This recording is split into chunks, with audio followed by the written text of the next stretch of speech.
Have you ever felt that suffocating weight pressing down on your chest in the middle of an ordinary afternoon? That bone-deep exhaustion that has nothing to do with how many hours you slept or how hard you worked, but everything to do with who you have allowed to occupy space in your sacred inner world, draining you day after day, without you quite understanding why you feel so depleted, so diminished, so much smaller than you know yourself to be in your deepest essence? Have you ever wondered why, despite reading every spiritual book you can find, despite meditating faithfully each morning as the sun rises, painting gold across the eastern horizon, despite attending workshops and listening to teachers and sincerely trying with every fiber of your being to evolve into the luminous soul you glimpse in your most transcendent moment, you still feel pulled back relentlessly into darkness, into doubt, into that familiar suffering that has become almost comfortable in its predictability. Like an old wound you keep unconsciously reopening, because at least you know what to expect from its familiar pain.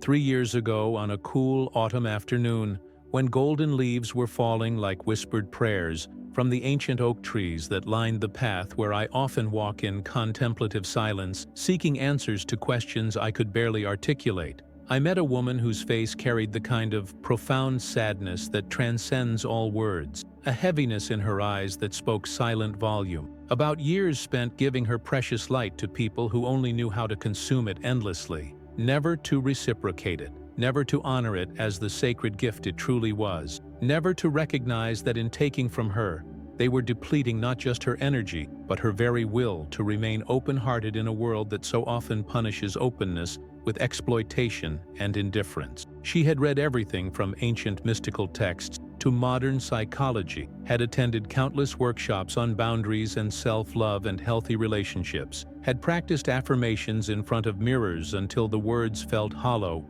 and meaningless in her mouth. Yet she remained trapped in a repeating cycle of toxic relationships that drained her life force systematically and relentlessly, leaving her feeling like an empty vessel that had once contained something infinitely precious but could no longer remember what that precious thing was, or how to get it back, or whether it even existed in the first place. When we finally sat together beneath that magnificent oak tree whose branches seemed to cradle the entire sky in their ancient patient embrace, whose roots ran deep into the earth like the roots of wisdom run deep into the soul of anyone who dares to seek truth beyond comfortable illusions, she confessed what she had never dared to speak aloud to another human being, her voice trembling with the raw vulnerability of a truth too long suppressed beneath layers of guilt and social conditioning and fear of judgment. And she said to me with tears beginning to form in the corners of her eyes, "I know exactly who is stealing my peace. I can name them one by one if you ask me to.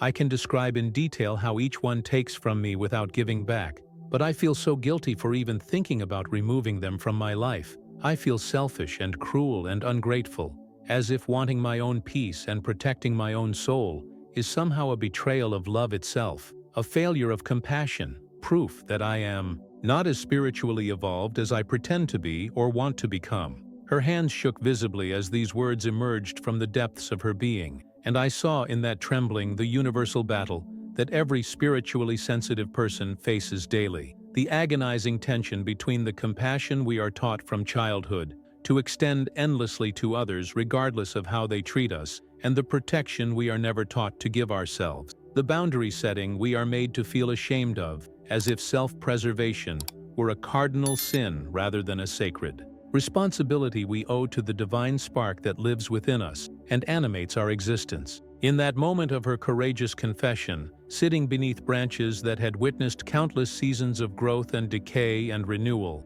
I shared with her what Walt Whitman understood with a clarity that cuts through centuries of misguided conditioning about what love truly requires and what healthy boundaries actually mean, a truth so profoundly liberating that it has the power to transform the entire architecture of your existence, from foundation to roof, from the deepest cellar of your subconscious fears to the highest tower of your conscious aspirations and dream. Protecting your sacred inner space from toxic invasion is not selfishness. It is the highest form of self-respect and spiritual integrity. It is honoring the divine that lives and breathes within you, and anyone who tells you otherwise, anyone who makes you feel guilty for setting boundaries and protecting your peace, has not yet understood the fundamental truth that you cannot pour love and light from an empty, depleted cup, and you cannot shine your soul's unique light into the world if someone is constantly snuffing it out for their own parasitic purposes and unconscious needs. Walt Whitman,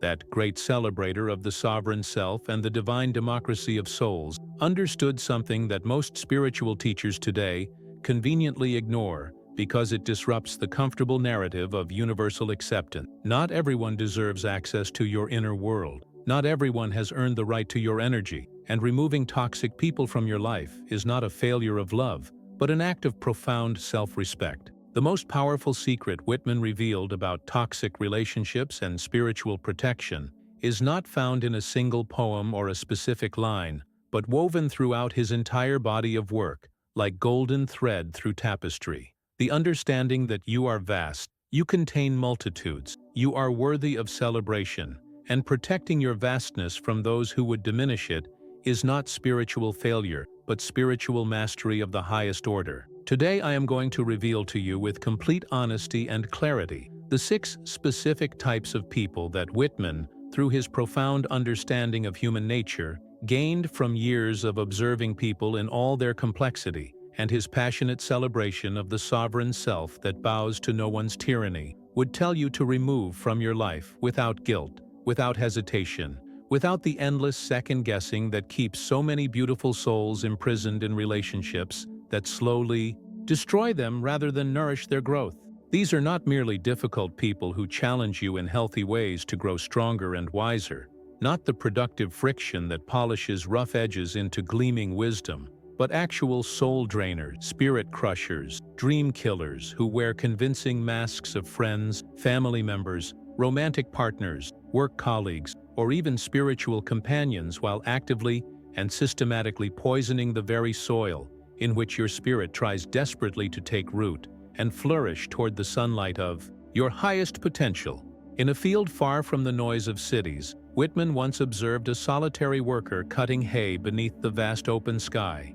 and in that simple scene he saw the entire poetry of existence, the divine expressing itself through the swing of the scythe, through the sweat on honest brow, through the rhythm of labor that connected this one human being to the eternal pulse of life itself. And he understood in that moment that some presences in our lives connect us to this sacred pulse, while others disconnect us from it, draining our vitality until we can no longer feel the divine current flowing through our days. The worker labored alone but was not lonely because he was connected to something greater than himself, to the earth and sky and the honest work of his hands. But Whitman also knew workers who labored surrounded by others, yet felt profoundly alone because those others were parasites rather than companions, taking rather than sharing, diminishing rather than magnifying the sacred energy of existence. This is the distinction we must learn to make with ruthless clarity if we are to fulfill our spiritual purpose in this lifetime. The distinction between those who connect us to the divine pulse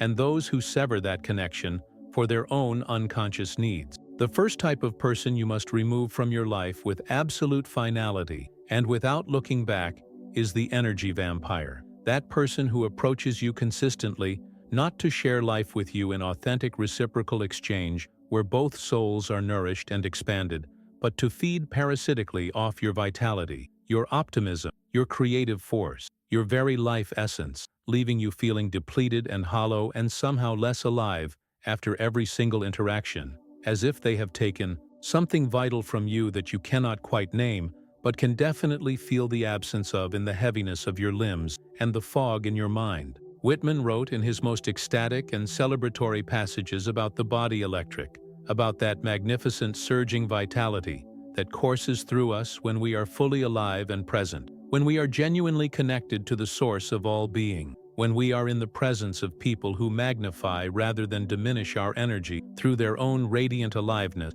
and authentic engagement with existence. He understood from direct lived experience that truly healthy relationships create what can only be described as a multiplication effect, where both souls leave the interaction feeling more alive, more inspired, more capable and expanded than they were before the encounter, as if the connection itself mysteriously generated entirely new energy, rather than simply redistributing the finite energy that already existed between them. like pieces of a pie being divided into smaller and smaller portions until no one feels satisfied. But he also recognized with equal clarity the opposite pattern, the draining dynamic, those specific people who approach you with their needs and their crises and their endless demands, and within mere minutes of conversation, you feel something essential and precious being systematically drained from you. A deep tiredness that has absolutely nothing to do with physical exertion, but everything to do with spiritual and energetic depletion at the soul level. Like someone has opened a tap in your being and your vitality is flowing out steadily, while nothing flows back in to replenish what is being taken from you moment by moment. This is not your imagination conjuring problems where none exist, and this is not evidence that you are weak or insufficiently loving or spiritually immature, or failing in your compassion, as the energy vampire might subtly suggest to keep you confused and compliant and available for their endless feeding. This is a real energetic transaction happening beneath the surface level of words and gestures. A vampiric relationship dynamic where one person takes and takes and takes endlessly, without ever genuinely replenishing what they consume from you, without ever pausing to ask themselves why they need so much energy from others, while offering so little nourishment in return, without taking any responsibility for filling their own cup from internal sources, rather than draining everyone around them dry and then moving on to the next available source when you finally collapse from exhaustion. The energy vampire does not always appear in the obvious form of the chronic complainer, though certainly many of them do specialize in endless litanies of suffering and crisis and disaster that never seems to improve, no matter how much support and advice they receive from you or anyone else willing to listen. But some energy vampires are surprisingly charming and entertaining, and even charismatic on the surface level, drawing people in with their apparent liveliness and magnetic personality and exciting stories. Yet after spending time with them, you discover you need to sleep for 3 days straight just to recover what they took from you in a single afternoon of seemingly pleasant conversation that left you feeling strangely hollow despite all the laughter and apparent connection. They talk incessantly about their problems with absolutely no genuine interest in actually implementing solutions or taking responsibility for changing their circumstances, because the problems themselves are not actually the point of the interaction. The attention and energy and focus they receive from you while discussing their problems is the real point, the true unconscious goal driving their behavior pattern that they will defend to the death if you try to point it out to them. Release them completely from your life so your energy can return to serving your own highest purpose and flowing toward those who genuinely reciprocate your care and celebrate your light rather than consuming it. The second person who must be expelled without hesitation from your sacred inner circle is the dream diminisher, that soul who responds to your aspirations, your visions, your sacred ambitions with subtle mockery, thinly disguised as concern for your well-being, with casual dismissiveness wrapped in the deceptive language of realism and practicality, with consistent undermining cleverly packaged as loving protection from inevitable disappointment and painful failure. These people are particularly insidious and deeply damaging to your spiritual growth because they often do genuinely care about you in their own limited and deeply wounded way, but their care is filtered entirely through the distorting prison of their own unexamined fears, their own painful failures that they have never properly processed and healed from, their own bitter resignation to lives of mediocrity and unfulfilled potential. And they genuinely believe in their confused minds that they are helping you and protecting you by preventing you from reaching too high, from wanting too much, from believing in possibilities that exceed the cramped boundaries of their own limited imagination, shaped by disappointment and defeat, and the slow death of their own dreams that they now project onto everyone around them. When you share with them in a moment of vulnerable openness something you deeply want to create, somewhere you dream of traveling, some meaningful way you want to transform your life, or contribute something valuable to the world, they immediately reflexively begin listing all the reasons why it will not work, all the obstacles you will inevitably face, discouraging statistics about failure rates in that particular endeavor, examples of other people who tried similar things and fell painfully short of their goals, all of it framed as rational objective analysis when it is actually pure fear projection from their own unhealed wounds and unresolved trauma around risk and possibility, and the terrifying freedom of actually pursuing what your soul calls you toward. Whitman was a dreamer of the most expansive order imaginable, a visionary man who could look at a simple blade of grass and see infinity itself reflected there, who believed with absolutely unshakable conviction in the vast untapped potential of every human soul to achieve profound greatness regardless of external circumstances or social conditioning, who spent his entire controversial life insisting loudly that we are far more magnificent and capable than we have been systematically taught to believe by a society that benefits from our smallness and our self-doubt and our willingness to accept lives far smaller than what we are capable of living. He would recognize the dream diminisher immediately as someone who has tragically given up on their own dreams and finds your courage to pursue yours absolutely intolerable because it functions as a mirror, reflecting back to them their own cowardice, their own resignation, their own heartbreaking betrayal of the luminous possibilities that once called to them clearly before they made the fear-based decision that it was safer and easier to stop listening to that call and settle into comfortable mediocrity. The dream diminisher must be removed from your inner circle so you can sound your barbaric yawp over the roofs of the world without shame or hesitation. The third person who must be expelled from your life with firm, loving resolve is the guilt manipulator, that subtle master of emotional blackmail, who has perfected over years the insidious art of making you feel personally responsible for their happiness, their emotional state, their sense of worth, their very existence in the world, constantly holding over your head like an unpayable debt. Every sacrifice they claim to have made for your benefit, every suffering they insist you have caused them,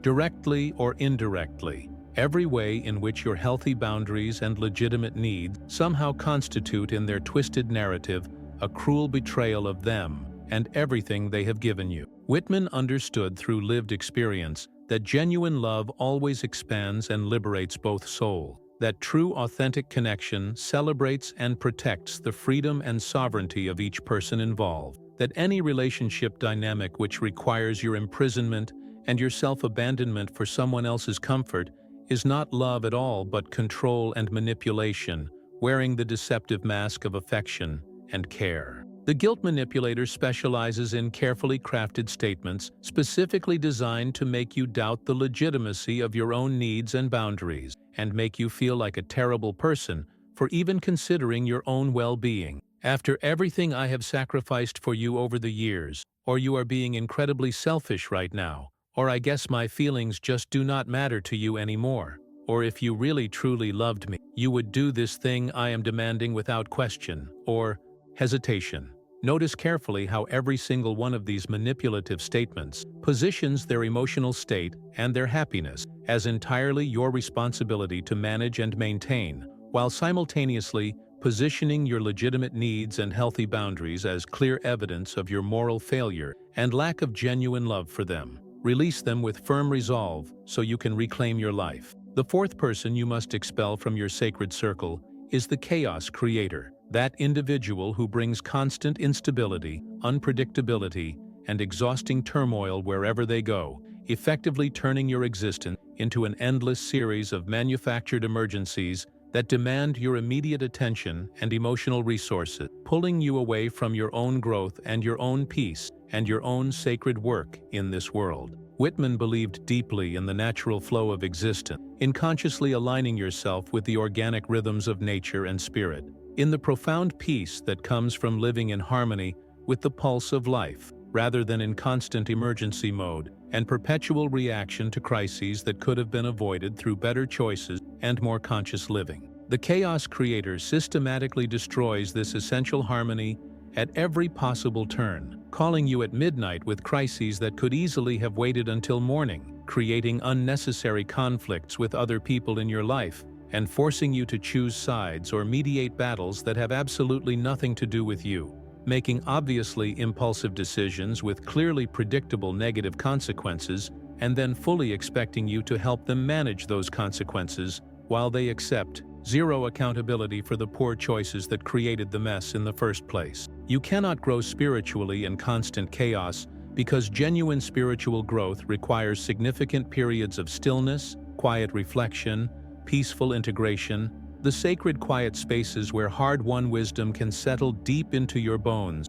and transform you at the cellular level of your being. And you cannot hear the still small voice of your own soul's guidance when someone is constantly shouting emergencies at you, demanding your immediate response and attention. Release them so your soul can return to the stillness and peace it desperately requires to continue its evolution. The fifth type is the comparison poisoner, the person who transforms every single interaction into a subtle competition where you are always positioned as inferior, who measures your life against theirs or against some impossible external standard and finds you perpetually lacking no matter what you achieve or how far you have come on your journey. Whitman wrote those immortal, liberating words, "I celebrate myself and sing myself," understanding at the deepest level that each soul is a complete and incomparable universe, that there is no hierarchy in the realm of spirit, that your journey with all its unique beauty and struggle is worthy of celebration, exactly as it is, without any need for comparison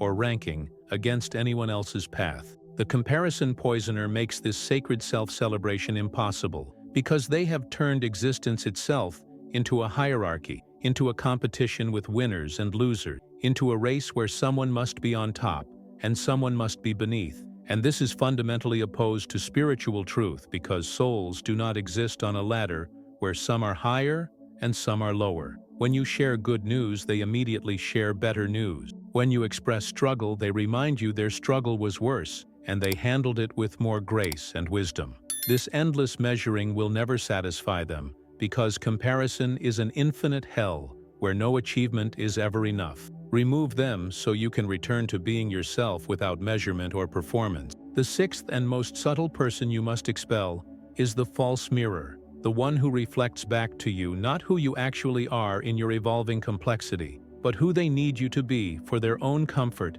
and their own sense of stability in a changing world. When you evolve beyond old patterns, they insist you are being fake or losing yourself. When you set new boundaries that protect your growth, they claim you have changed for the worse and abandoned who you really are. When you develop new interests or perspectives that expand your consciousness, they accuse you of abandoning your roots or becoming someone unrecognizable. Whitman's entire body of work is a celebration of the multitudes within each person, the glorious right of every soul to expand and contradict itself and evolve beyond all previous limitations without needing to justify or explain that growth to anyone who is threatened by it. The false mirror denies you this fundamental birthright by demanding you remain frozen in time, unchanging and predictable, always available to play the comfortable role they assigned you in their internal narrative, rather than being free to become who you are truly meant to be. Do not shrink yourself to fit someone else's limited vision of who you should remain. The challenges you will face in removing these 6 types of people from your life are significant and real, because we are deeply conditioned from childhood to value loyalty above discernment, to prioritize other people's feelings above our own legitimate needs, to feel guilty for protecting ourselves, as if self-preservation were somehow opposed to love, when in fact it is the foundation that makes genuine love possible. When you begin the process of removing these 6 types of toxic people, you will likely face intense resistance, not just from them, but from others who benefit from your pattern of self-abandonment, and you will be called selfish and cold and ungrateful and cruel by people who have never had to carry the weight you have been carrying. This is precisely when you must remember Whitman's liberating wisdom. Do I contradict myself? Very well, then I contradict myself. I am large. I contain multitudes. You can love someone deeply and still remove them from your life for your own survival and growth. You can be grateful for what someone once meant to you while acknowledging they have become poison to your peace. You can honor your past connection while refusing to sacrifice your future evolution. These are not contradictions, but the complex truths of mature spirituality that embraces paradox rather than fleeing from it into false simplicity. The transformation that follows this courageous act of spiritual self-defense is nothing short of miraculous and life-altering in ways you cannot fully imagine until you experience it directly. First, you will notice profound physical changes as your body releases decades of accumulated tension it has been holding in service to these toxic relationships, tension stored in your muscles and your organs and your nervous system. And suddenly, you sleep more deeply than you have in years. You breathe more fully without that constant constriction in your chest. You feel energy and vitality returning that you had forgotten you ever possessed, flowing back into your system now that it is no longer being drained away by parasitic connections. Second, you will notice dramatic emotional expansion, as all the bandwidth that was previously consumed by managing other people's dysfunction and protecting yourself from their toxicity becomes available for feeling and processing your own authentic emotions, your own legitimate needs, your own deep desires that have been buried beneath obligation and guilt, and you rediscover capacity for joy and playfulness and spontaneity and genuine excitement about life that had been completely buried under the weight of toxic relationships. Third and most important, you will notice profound spiritual transformation as your intuition clarifies dramatically, no longer clouded by manipulative voices and chaotic interference, as your sense of purpose sharpens and becomes unmistakable, no longer diluted by dream diminishers and false mirrors, as your connection to the divine source strengthens and stabilizes because you have finally removed the interference that was blocking clear reception of your soul's guidance and wisdom. Whitman teaches us with clarity and compassion that true wisdom includes knowing what to refuse as well as what to embrace, knowing when to release as well as when to hold close, and that mature spirituality requires the developed ability to discern what genuinely serves your highest good and what does not, what helps you expand toward your full potential, and what forces you to contract into something smaller than you are meant to be. Setting firm boundaries is not unspiritual behavior, but essential spiritual practice. Removing toxic people from your life is not a failure to love unconditionally, but a success in loving yourself enough to protect what is sacred. You are not obligated to set yourself on fire to keep others warm. You are not required to drown yourself trying to save someone who refuses to learn to swim and who will pull you under in their panic. The common pitfalls to avoid in this process of removal include acting from anger rather than clarity, which creates unnecessary drama and clouds your judgment, expecting toxic people to understand and respect your boundaries when they are fundamentally incapable of that understanding, because it would require them to see you as a separate person with legitimate needs rather than as an extension of themselves, and allowing guilt to pull you back into toxic patterns after you have made real progress in distancing yourself, because they know exactly which emotional buttons to push to override your rational decision to protect yourself. Some relationships can be ended with a clear, honest conversation where you explain your decision and your reason. Others, particularly with highly manipulative or chaotic people, are better ended through gradual distance and reduced contact rather than dramatic confrontation that gives them opportunity to argue and manipulate. But all toxic relationship endings require absolute consistency once you have made the decision, because these 6 types of people are extraordinarily skilled at finding ways back into your life by triggering your compassion, or your guilt, or your sense of obligation, or your fear of being seen as a bad person. The synthesis of body and soul and spirit in this teaching is profound, because Whitman understood with rare clarity that we are not merely spiritual beings temporarily trapped in flesh, as some traditions teach, but rather divine consciousness experiencing itself through physical embodied form, and therefore protecting your physical health and your emotional well-being is actually protecting the sacred temple in which spirit dwells and does its work in this world. When you remove toxic people from your life, you honor the sacred unity of your being in all its dimensions. You cannot separate spiritual health from emotional health from physical health, because you are one beautifully integrated whole organism, and poison introduced into one area inevitably spreads to all other areas like toxin in water, spreading through every cell of a living body until the entire system is compromised. This is the ultimate liberating wisdom Whitman offers to anyone brave enough to receive it.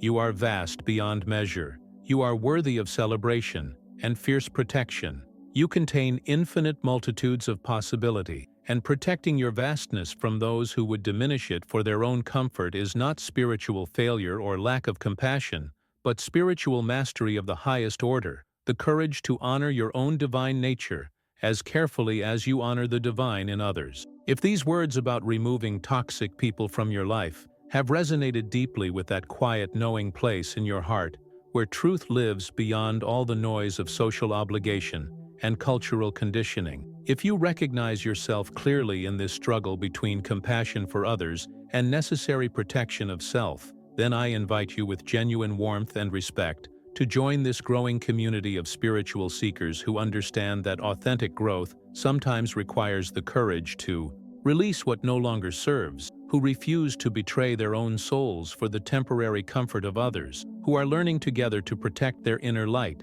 so it can shine brightly enough to genuinely illuminate the world, rather than being slowly extinguished by those who feed on darkness and fear expansion. Subscribe to this channel not because I claim to have all the answers to life's deepest questions, but because together we are learning to honor our own souls with the same profound reverence Whitman taught us to see in every blade of grass, in every atom of existence, in every breath we take. When you subscribe, you become part of a sacred circle of people who consciously choose their own peace and growth, even when the world calls that choice selfish, who understand that protecting your light is precisely how you keep it bright enough and strong enough to actually help illuminate the path for others, rather than enabling their dysfunction and participating in collective dimming. New reflections inspired by Whitman's liberating wisdom appear here each week, offering you practical tools and expanded perspectives and explicit permission to live as the vast sacred being you truly are,